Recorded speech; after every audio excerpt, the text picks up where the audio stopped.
جب تک پاکستان ہے تب تک فلسطین کے لوگ اکیلے نہیں ہو سکتے، بلاول بھٹو زرداری کی فلسطینی عوام کو یقین دہانی۔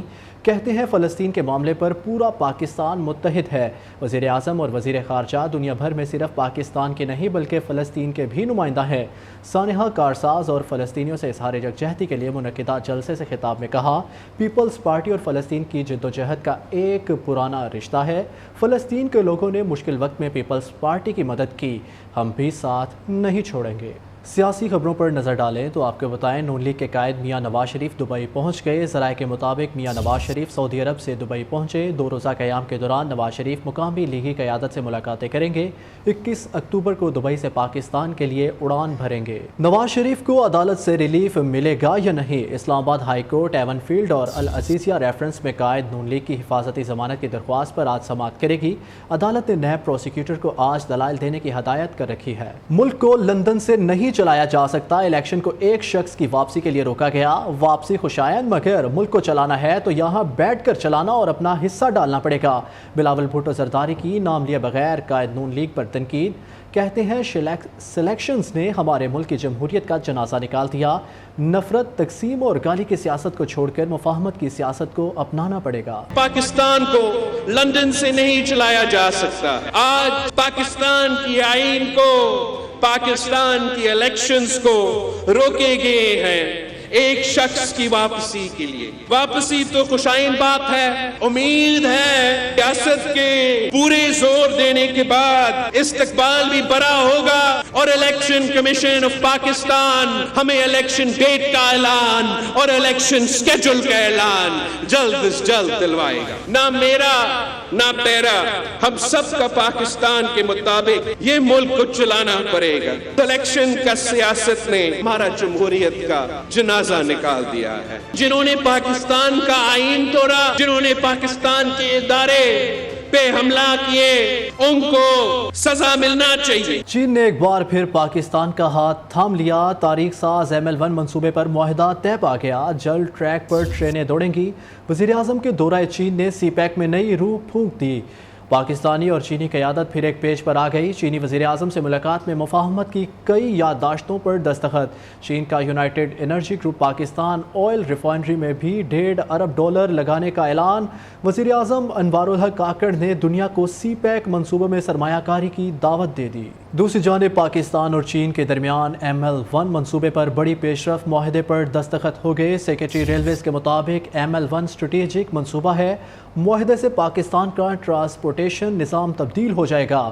منصوبے پر کام جلد شروع ہوگا۔ لاگت $9 ارب سے کم ہو کر $6.7 ارب رہ گئی۔ آگے بڑھے اور آپ کو بتائیں ملک بھر میں اسمگلروں کے خلاف آپریشن میں تیزی آ گئی، جس کے بعد جرائم پیشہ اسمگلروں میں کھلبلی مچ گئی۔ کوئٹہ کسٹمز کریک ڈاؤن میں بازی لے گیا۔ 45 دنوں میں $2.70 ارب کی اسمگل شدہ اشیاء اور سامان ضبط کر لیا۔ اس حوالے سے بیورو چیف کوئٹہ کاظم مینگل کی رپورٹ دیکھیے۔ قانون حرکت میں آیا تو نتائج بھی سامنے آنے لگے۔ اسمگلروں کے لیے زمین تنگ ہونے لگی۔ کوئٹہ کسٹمز نے کریک ڈاؤن میں سامان کی بڑی کھیپ پکڑ لی۔ کلیکٹریٹ آف کسٹمز انفورسمنٹ کوئٹہ نے 45 دنوں میں $2.70 ارب مالیت کا اسمگل شدہ سامان ضبط کر کے تاریخ رقم کر دی۔ 278 کامیاب کاروائیاں کی گئیں۔ اسمگل شدہ ایرانی ڈیزل، منشیات، خشک دودھ، نان کسٹمز پیڈ گاڑیاں، کاسمیٹکس، الیکٹرانکس اور دیگر سامان قبضے میں لے لیا گیا۔ کسٹمز انفورسمنٹ کوئٹہ کے چیف کلیکٹر عبدالقادر میمن نے اس حوالے سے بتایا کہ اہم پیش رفت کے بعد قانون نافذ کرنے والے اداروں کے ساتھ تعاون کو فروغ دیا جائے۔ کسٹمز انفورسمنٹ چیف کلیکٹر کے مطابق اسمگلروں کے گرد گھیرا تنگ کیا جائے گا اور کوئی رعایت نہیں برتی جائے گی۔ ایسوسی ایشن of private sector universities of Pakistan اور قائد اعظم یونیورسٹی کے زیر اہتمام ڈائریکٹرز ریجنل کانفرنس کا انعقاد کیا گیا۔ پبلک اور پرائیویٹ سیکٹرز کی ریجنل جامعات کے سربراہان نے اپنی سفارشات پیش کی۔ تفصیلات توصیف عباسی کی رپورٹ میں۔ اسلام آباد میں ایپسیپ اور قائد اعظم یونیورسٹی کے زیر اہتمام ریکٹرز ریجنل کانفرنس صدر ایپسیپ ڈاکٹر عبدالباسط نے استقبالیہ خطاب کیا، جبکہ ایگزیکٹو ڈائریکٹر ایپسیپ مرتضیٰ نور نے شرکاء کو ریجنل کانفرنس کے اغراض و مقاصد سے آگاہ کرتے ہوئے تعلیم کو درپیش چیلنجز سے نمٹنے کے لیے تعلیمی اداروں کے کردار پر روشنی ڈالی۔ Institution was in Islamabad, whereas we were located in Islamabad, in Texla. And that affiliated institution was in Islamabad, best location, best city, The degree was awarded by the UET Texla. Vice chancellor women university Rawalpindi doctor Anila कमाल और vice chancellor Fatima जिन्ना women university professor doctor उज़ैरा ने conference के इनेकात को खुशाइंद करार दिया। यहाँ पर different policies पे बात हो रही है, डिफरेंट प्रॉब्लम्स पे बात हो रही है, डिफरेंट चैलेंजेस जो हम लोग इस वक्त एग्जिस्टिंग है उस पे बात हो रही है। और जो चैलेंजेस इस वक्त बहुत ज़्यादा है, जो मुझे यहाँ के पता चला कि जो कि मेरी यूनिवर्सिटी में भी और बाकी सब यूनिवर्सिटीज़ में भी है, वो ये है कि स्टूडेंट इनटेक बहुत कम हो गया है।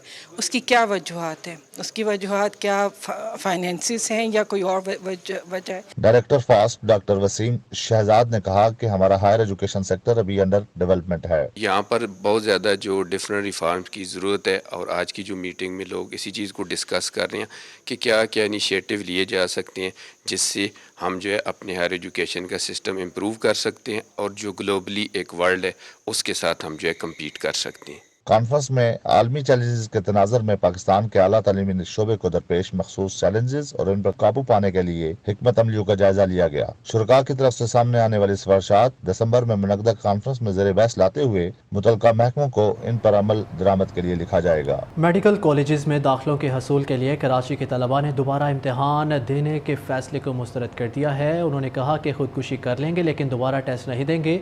दूसरी जानिब महकमा सेहत ने आज दोबारा इम्तहान लेने का फैसला किया है जिस पर तलबा और उनके वालिदैन सरापा एहतजाज है। शफकत अजीज की रिपोर्ट। सिंध में मेडिकल कॉलेजेस के दाखिला टेस्ट दोबारा लेने का मामला एक बार फिर प्रेस क्लब के बाहर MD केट इम्तिहानात देने वाले तलबा का वालिदैन के साथ एहतजाज। तलबा का कहना था मेहनत करके MD केट का इम्तिहान पास किया, दोबारा इम्तिहान नहीं देंगे। जिन लोगों के पास इक़्तिदार है वो सब यही कह रहे हैं कि रिकंडक्ट होना चाहिए, जबकि बिल्कुल इंसाफ नहीं है। जिन लोगों ने पेपर लीक होकर जिनके पास आए उनके नाम बेनकाब होने चाहिए। हमने जो अपनी मेहनत से मार्क्स लिए उनको सज़ा ना दें और उन बच्चों को बिल्कुल भी चांस ना दें जिन्होंने फर्स्ट अटैम्प्ट में अच्छे मार्क्स हासिल नहीं किए और वो वापस भी कुछ भी नहीं करने वाले। तो ये वक्त ज़ाया ना करें, ना अपना और हमारा। एहतजाज में शरीक एक तलबे इल्म का कहना था अगर हुकूमत ने फैसला वापस ना लिया तो वो खुदकुशी कर लेगा। सर हम अपने हकूक़ के लिए कुछ भी करने के लिए तैयार हो। कुछ बच्चे इतने टॉर्चर हो गए कि वो खुदकुशी करने पर मजबूर हो गए।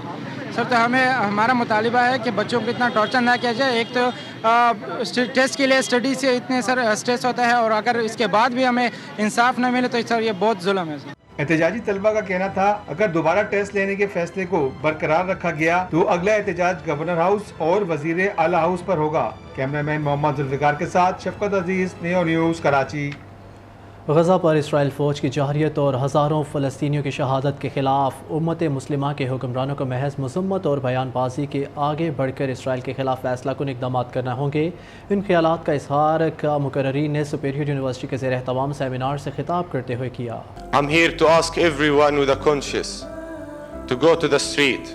Shout of the freedom of Palestine. Superior university और नई बात मीडिया नेटवर्क के ताउन से फलस्तीन यकजहती सेमिनार का इनेकाद किया गया। मुकद्दस तलबा और तालिबात को फलस्तीनी अवाम पर इसराइल की जानिब से ढाए जाने वाले मजालिम और अक़वाम आलम की जिम्मेदारी के बारे में आगाह करना था। तकरीब में गजा और फलस्तीन से ताल्लुक रखने वाले तलबा और तालिबात ने भरपूर शिरकत की और शुरुका को बताया कि वो मुश्किल की इस घड़ी में कैसे फलस्तीनी अवाम की मदद कर सकते हैं। सेमिनार में सीनियर सहाफ़ी सलमान गनी, सज्जाद मीर, मोहम्मद उस्मान, नजम वली खान, मुमताज ड्रामा राइटर और दानिश्वर खलीलुर रहमान कमर ने भी खिताब किया। मुकर्रीन का कहना था कि फलस्तीन की आज़ादी से पहले अरब मुल्कों को अमेरिका और मगरिब से आज़ाद होना होगा। अब बयानबाजी और सिर्फ मजम्मत से काम नहीं चलेगा। 1000 से ज्यादा शहादतें जो हैं वो हो गई हैं और अभी तक सैकड़ों लोग जो हैं मलबे तले दबे हुए हैं। और प्रोपेगेंडा क्या किया जा रहा है जिसमें हमारे अपने लोग भी ट्विटर के ऊपर उस प्रोपेगेंडा का शिकार हो रहे हैं। कल भी हमने खबर चलाई कि जितने ये पेजेस हैं और जितना इसराइल के हक के अंदर बात हो रही है वो इंडिया से ऑपरेट किए जा रहे हैं। और कल प्रोपेगेंडा ये किया कि जनाब ये जो हमला है ये इसराइल ने नहीं किया, हमास के जो रॉकेट फायर किए वो मिस फायर होके इस हॉस्पिटल पे गिरे। आज देख लें आप अपनी। मुकर्रीन का कहना था कि पाकिस्तान की 2 बड़ी मजहबी जमातों के अलावा किसी ने मुजाहिरा नहीं किया। इस इशू पर पाकिस्तान की तमाम सियासी जमातों को मिलकर मैदान अमल में निकलना होगा। 75 साल जिसमें हमने इसराइलियों को गुंडा बनाया वो हमारा खौफ था, उससे भी और उसके अब्बा अमेरिका से भी। 76 सालों से आप कब तक एक भिखारी कौम का रूप धार कर दुनिया के सामने खड़े रहेंगे और अपने हुकूक की बात करेंगे? मैं अपने सामने बैठे सैकड़ों तलबा तालबात के चेहरों को पढ़ने की कोशिश कर रहा था और मेरे दिल को बड़ा इत्मीनान हुआ कि हर चेहरे पे फ़लस्तीनियों के लिए एक यकजहती का इजहार है। हम अपने फ़लस्तीनी भाइयों और बहनों से इजहार यकजहती कर सकें। और मैं इससे आगे बढ़ के एक बात और कहूँगा कि हम यहाँ पर इसलिए भी मौजूद हैं कि हम बहुत सारे फिक्री मुगालते जो हैं उनको दुरुस्त कर सकें। कॉन्फ्रेंस में सुपीरियर एसआर मिशन पर भी ब्रीफिंग दी गई, जबकि सेमिनार के इख्तिताम पर फलस्तीनी अवाम के हक में रैली निकाली गई, जिसमें तलबा और तालिबात की बड़ी तादाद ने प्लेकार्ड्स उठाकर शिरकत की और इसराइली जहारियत के खिलाफ नारे लगाए। इस बुलेटिन से अब तक के लिए इतना ही।